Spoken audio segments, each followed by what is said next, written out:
face that looks aging black. Pages breathe when you're not there. Turn the key, the shadows talk back. Midnight rings you if you're dead.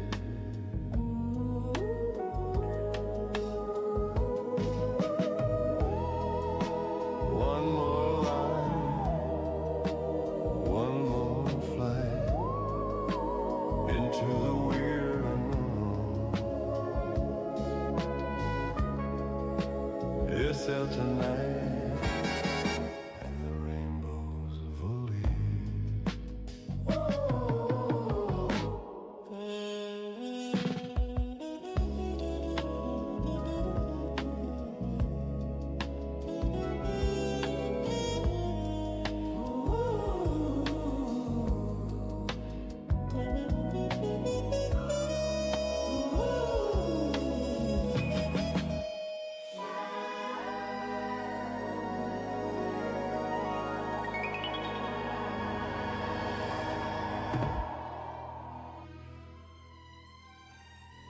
Good evening, and welcome to the Shadows.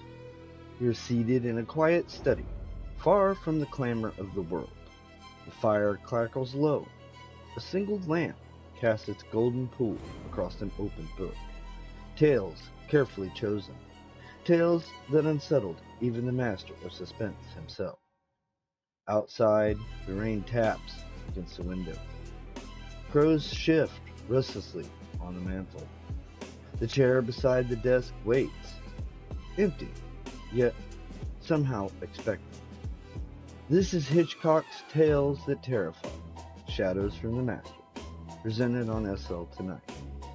Each week, we turn another page, step into another room where the ordinary tilts towards the uncanny, where fear wears its Sunday best and smiles politely before it strikes. Tonight, the shadows lengthen over a lonely Tennessee lake, and something watches from beneath the water. Settle in, turn the lights down low. The story is about to begin.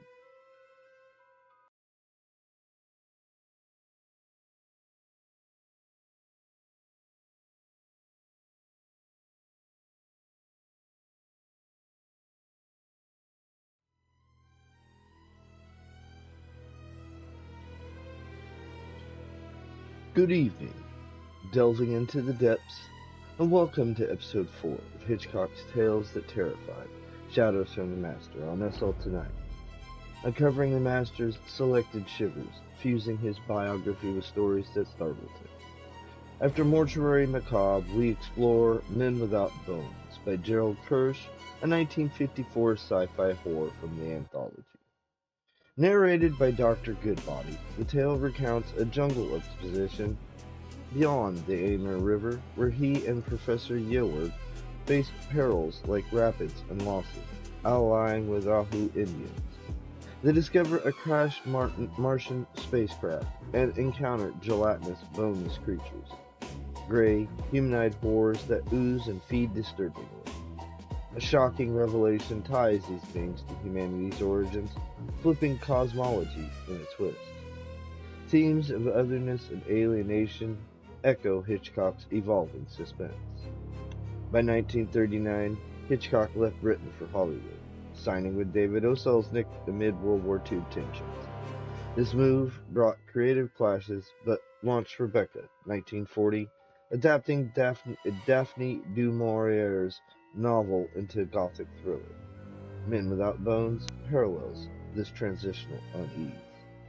Venture into the unknown. We begin.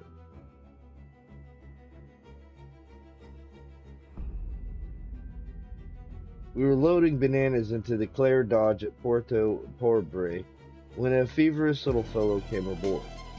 Everyone stepped aside to let him pass, even the soldiers who guard the port with nickel-plated Remington rifles and who go barefoot but wear polished leather leggings. They stood back from him because they believed that he was afflicted of God, mad, harmless but dangerous, best left alone.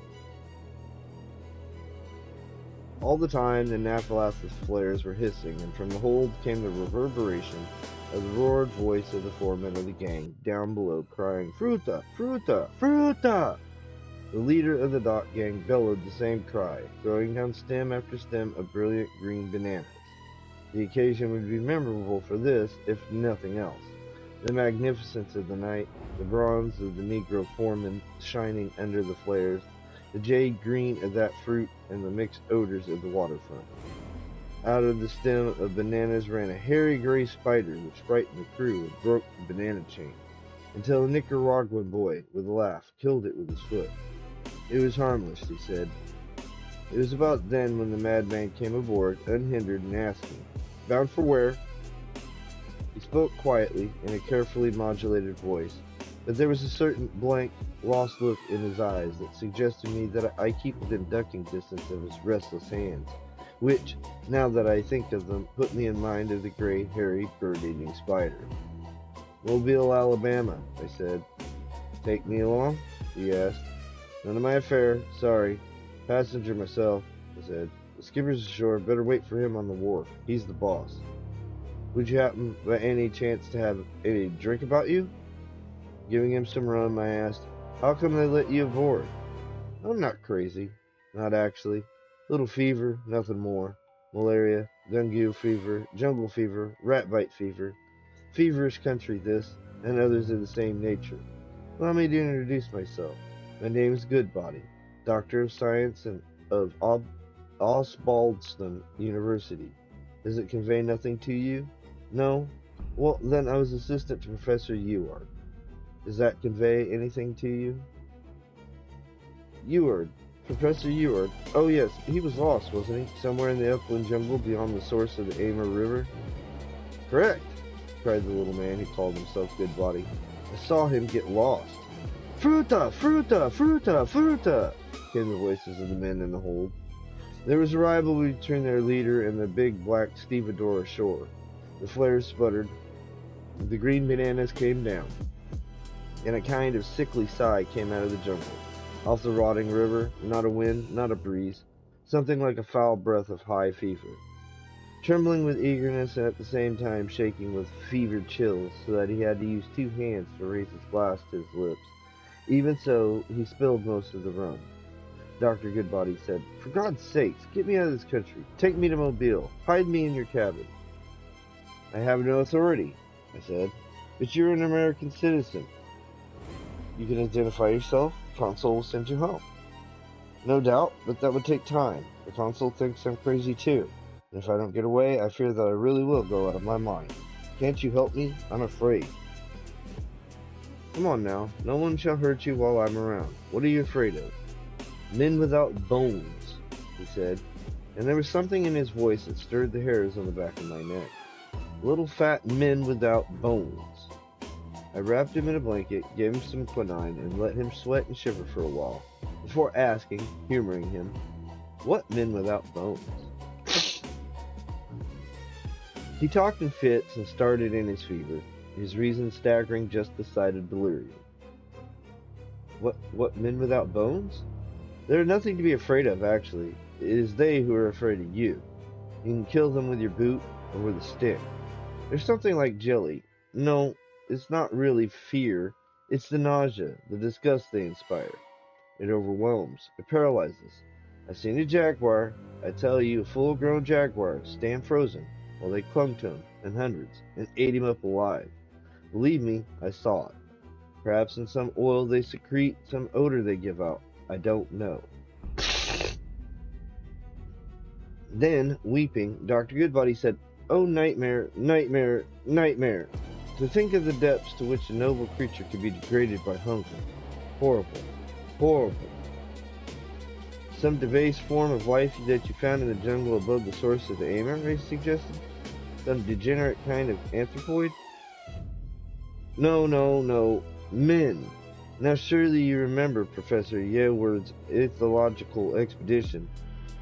It was lost, I said. "All but me," he said. "We had bad luck. At the Anana Rapids we lost 2 canoes, half our supplies, most of our instruments, and also Dr. Terry and Jack Lambert and 8 of our carriers." Then we were in territory where the Indians used poison darts. But we made friends with them and bribed them to carry our stuff westward through the jungle. Because, you see, all science starts with a guess, a rumor, an old wives' tale, and the object of Professor Eward's expedition was to investigate a series of Indian folk tales that tallied. Legends of a race of gods that came down from the sky in a great flame when the world was very young. Line by crisscross line and circle by concentric circle, Eward localized the place in which these tales had their root, an unexplored place that has no name because the Indians refused to give it a name, it being what they call a bad place. His chills subsiding and his fever abating, Dr. Goodbody spoke calmly and rationally now. He said with a short laugh, "I don't know why. Whenever I get a touch of fever, the memory of those boneless men come back in a nightmare to give me the horrors." So, when we went to look for the place where the gods came down in a flame out of the night, the little tattooed Indians took us to the edge of the Ahu territory and then put down their packs and asked for their pay, and no consideration would induce them to go further. We were going, they said, to a very bad place. Their chief, who had been a great man in his day, sign writing with a twig, told us that he had strayed there once and drew a picture of something with an oval body and 4 limbs, at which he spat before rubbing it out with his foot in the dirt. Spiders? We asked. Crabs? What? So we were forced to leave what we could not carry with the old chief against our return and go on unaccompanied.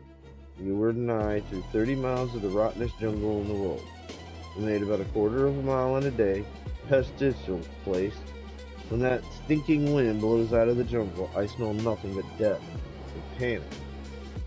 But at last we cut our way into the plateau and climbed the slope, and there we saw something marvelous. It was something that had been a gigantic machine. Originally it must have been a pear-shaped thing, at least 1,000 feet long, and in its widest part 600 feet in diameter. I don't know what metal it had been made, because there is only a dusty outline of a hole and certain ghostly remains of an unbelievably intricate mechanisms to prove that it had ever been. We could not guess where it had come, but the impact of its landing had made a great valley in the middle of the plateau. It was the discovery of the age. It proved that countless ages ago this planet had been visited by people from the stars. Wild with excitement, Eward and I plunged into this fabulous room, but whatever we touched fell away to fine powder. At last, on the 3rd day, Eward found a semicircular plate of some extraordinary hard metal. It was covered with the most maddeningly familiar diagrams. We cleaned it, and for 24 hours, we scarcely pausing to eat and drink, Eward studied it. And then, before the dawn of the 5th day, he awoke me with a great cry and said, "It's a map! A map of the heavens and a chart of a course from Mars to Earth." And he showed me how these ancient explorers of space had proceeded from Mars to Earth, via the moon, to crash on this naked plateau in this green hell of a jungle. I wondered. "Ah, but was it a jungle then?" said Eward. "This may have happened 5 million years ago." I said, "Oh, but surely it only took a few hundred years to bury Rome. How could this thing have stayed above ground for 5,000 years, let alone 5 million? Eward said, "It didn't. The earth swallows things and regurgitates them. This is a volcanic region. One little upheaval can swallow the city, and one tiny peristalsis in the bowels of the earth can bring its remains to light again in a million years later. So it must have been with the machine from Mars. I wonder who is inside it," I said. Eward replied, "Very likely some utterly alien creatures that couldn't tolerate the earth and died, or else were killed in the crash.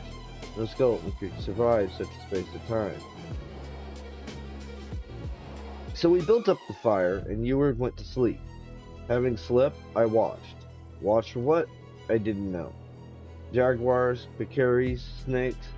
None of these beasts climbed up to the plateau. There was nothing up there for them.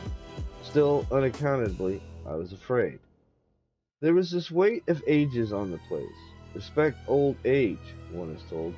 The greater the age, the deeper the respect, you might say, but it's not respect, it's dread. It's a fear of time and death, sir. I must have dozed because the fire was burning low, and I had been most careful to keep it alive and bright. when I caught my first glimpse of the boneless men. Starting up, I saw at the rim of the plateau a pair of eyes that picked up luminosity from the fading light of the fire. A jaguar, I thought. I took up my rifle. But it could not have been a jaguar because when I looked left and right, I saw the plateau was ringed with pairs of shining eyes, as it might be a collar of opals. And there came to my nostrils an odor of God knows what. Fear has its smell, as an animal trainer would tell you. Sickness has its smell, ask any nurse. These smells compel healthy animals to fight or to run away. This was a combination of the two, plus the stink of vegetation gone bad. I fired at the pair of eyes I had first seen, then all the eyes disappeared, while from the jungle there came a clattering and twittering of monkeys and birds as the echoes of the shot went flapping away. And then, thank God, the dawn came. I should not have liked to see by artificial light the thing I had shot between the eyes. It was gray, and in texture tough and gelatinous. Yet in form, externally, it was not unlike a human being. It had eyes, and there were either vestiges or rudiments of head and neck and a kind of limbs. You had told me that I must pull myself together, overcome my childish revulsion, he called it, and look into the nature of the beast. I must say that he kept a long way away from it when I opened it. It was my job as zoologist of the expedition, and I had to do it. Microscopes and other delicate instruments had been lost with the canoes. I worked with knife and forceps and found nothing. A kind of digestive system enclosed in a very tough jelly, a rudimentary nervous system, and a brain about the size of a walnut. The entire creature, stretched out, measured 4 feet. In the laboratory, I could tell you perhaps something about it, with an assistant or two to keep me company. As it was, I did what I could with the hunting knife and forceps without dyes or microscopes, swallowing my nausea. It was a nauseating thing, mesmerizing what I found. But as the sun rose higher, the thing liquefied, melted until by 9 o'clock there was nothing left but a glutinous gray puddle with 2 green eyes swimming in it. And these eyes, I can see them now, burst with a thick pop, making a detestable sticky ripple in that puddle of corruption. After that, I went away for a while. When I came back, the sun had burned it all away, and there was nothing but something like what you'd see after a dead jellyfish had evaporated on a hot beach. Slime. Howard had a white face when he asked me, "What the devil is it?" I told him I didn't know, that it was something outside my experience, and that although I pretended to be a man of science with a detached mind, nothing would induce me to ever touch one of the things again. Howard said, "You're getting hysterical, good buddy. Adopt the proper attitude. God knows we're not here for the good of our health. Science, man, science. Not a day passes but some doctor pokes his finger into things fouler than that." I said, "Don't you believe it, Professor Eward. I have handled and dissected some pretty queer things in my time, but this is something repulsive. I have nerves, I dare say. Maybe we should have brought a psychiatrist. I noticed, by the way, that you aren't too anxious to come close to me after I've tampered with that thing. I'll shoot one with pleasure, but if you want to investigate it, try it yourself and see." Eward said that he was deeply occupied with his metal plate. There was no doubt, he told me, that this machine had come from Mars. But evidently he preferred to keep the fire between himself and me, after I touched that abomination of hard jelly.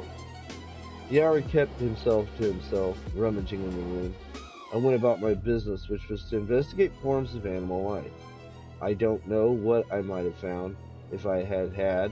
I don't say the courage, because I didn't lack that. If I'd had some company, alone my nerve broke. It happened one morning. I went into the jungle that surrounds us, trying to swallow the fear that choked me, and driving away the sense of revulsion that not only made me want to turn and run, but made me afraid to turn my back and even to get away. You may or may not know that in all the beasts that live in the jungle, the most impregnable is the sloth. He finds a stout limb, climbs out on it, and hangs from it by its 12 steely claws, a tardigrade that lives on leaves. Your tardigrade is so tenacious that even in death, shot through the heart, it will hang on its branch. It has an immensely tough hide covered by an impenetrable coat of coarse, matted hair. A panther or a jaguar is helpless against the passive resistance of such a creature. It finds itself a tree, which it does not leave until it has eaten every leaf, and chooses for a sleeping place a branch exactly strong enough to bear its weight. In this detestable jungle, on one of my brief expeditions, brief because I was alone and afraid, I stopped to watch a giant sloth hanging motionless from the largest bough of the half-denuded tree, asleep, impervious, indifferent. Then out of that stinking green twilight came a horde of those jellyfish things. They poured at the tree and writhed along the branch. Even the sloth, which generally knows no fear, was afraid. It tried to run away, hooked itself on a thinner part of the branch, which broke. It fell, and at once was covered with a shuddering mass of jelly. Those boneless men do not bite, they suck. And as they suck, their color changes from gray to pink, then to brown. But they are afraid of us. There's a race memory involved here. We repel them, and they repel us. When they became aware of my presence, I was going to say, ran away. They slid away, dissolved into the shadows that kept dancing and dancing and dancing under the trees. And the horror came upon me, so that I ran away, and arrived back at our camp, bloody about the face with thorns, and utterly exhausted. Yoward was lancing a place in his ankle. A tourniquet was tied under his knee, and nearby lay a dead snake. He had broken its back with the same metal plate, but it had bitten him first. He said, "What kind of snake do you call this?" "I'm afraid it is venomous. I feel a numbness in my cheeks and around my heart, and I cannot feel my hands." I said, "Oh my God, you've been bitten by a jararajarka." "And we have lost our medical supplies," he said with regret. "And there's so much work left to do. Oh dear me, dear me. Whatever happens, my dear fellow, take this and get back." And he gave me that semicircle of unknown material as a sacred trust. 2 hours later, he died. That night, the circle of glowing eyes grew narrower. I emptied my rifle at it time and again. At dawn, the boneless men disappeared. I heaped rocks on the body of Yoward. I made a pylon so that the men without bones could not get at him. Then, oh so dreadfully lonely and afraid, I shouldered my pack and took my rifle and my machete and ran away down the trail we had covered. But I lost my way. Can by can of food, I shed weight. Then my rifle went, and my ammunition. After that, I threw away even my machete. A long time later, that semicircular plate became too heavy for me, so I tied it to a tree with a linog vine and went on. So I reached the Ahu territory where the tattooed men nursed me and were kind to me. The women chewed my food for me before they fed me until I was strong again. Of the stores we had left there, I took only as much as I might need, leaving the rest as payment for guides and men to camp the canoe down the river. And so I got back out of the jungle. "Please give me a little more rum." His hand was steady now as he drank, and his eyes were clear. I said to him, "Assuming that what you say is true, these boneless men, they were, I presume, the Martians? Yet it sounds unlikely, surely. Do invertebrates smelt hard metals, and who said anything about Martians?" cried Dr. Goodbody. No. The Martians came here, adapted themselves to new conditions of life. Poor fellows, they changed, sank low, went through a whole new process, a painful process of evolution. That's what I'm trying to tell you, you fool, is that Yoward and I did not discover Martians. Idiot, don't you see? Those boneless things are men. We are Martians. Thus concludes Men Without Bones, where earthly horrors reveal cosmic truths, alienating us from our roots. As the explorers confront others, it mirrors Hitchcock's Hollywood adaptation. In 1939, Hitchcock arrived in California, directing Rebecca, the tale of a timid bride haunted by her husband's late wife at Manderley. Starring Laurence Olivier and Joan Fontaine, it won Best Picture, though Hitchcock navigated Selznick's interference on script and editing. This era birthed his American style, blending psychology with visuals. Thoughts on this twist? Comment below. Next, Not Without a Bang by Damon Knight. Like, subscribe, comment. Farewell for now.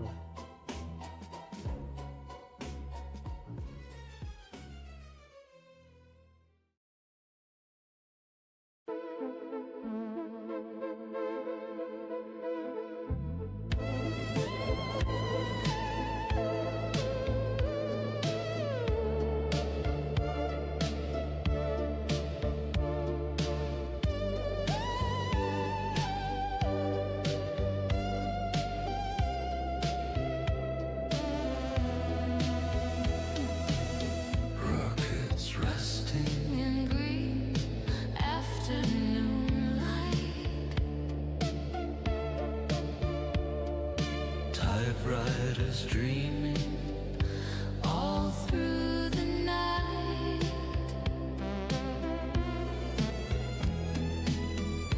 A smiling sun hangs on a cardboard sky, where the future got lost but never learned to die. Unseen visions burning bright. Bradbury's ghost on SL tonight. Open the page, let the wonder ignite. Welcome to SL.